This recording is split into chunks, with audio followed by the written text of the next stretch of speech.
ताज़ा तरीन इतलात आपको देते चलें। पिंडी में लाललाई के इलाके के करीब खतरे के सायरन्स बज चुके हैं। लोगों को इवैक्यूएट करने के हवाले से मुतनब्बे किया जा रहा है और इन सायरन्स के बीच पंजाब में सैलाब की तबाहकारियां जारी हैं। अब से कुछ देर कबल भारत ने पाकिस्तान को मजीद पानी छोड़ने की इतला दे दी है, जिसके बाद खदशा पैदा हो गया है कि सैलाबी रेला कम अज कम 8 लाख क्यूसेक होगा और ये रेला आज रात किसी वक्त भी मुल्तान के करीब से गुजरेगा।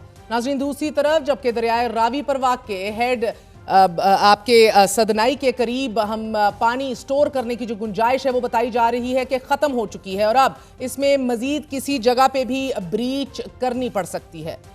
At the same time across the border पाक अफगान सरहद पर वाक़ अफगानिस्तान के मशरकी सूबे कुन्नड़ में गुज़िश्ता रात आए ज़लज़ले के नतीजे में अब तक 1000 से ज़ायद अमवात हो चुकी हैं। रेक्टर स्केल पर ज़लज़ले की शिद्दत 6 थी और इस ज़लज़ले का मरकज़ जलालाबाद से सिर्फ 6 किलोमीटर दूर था।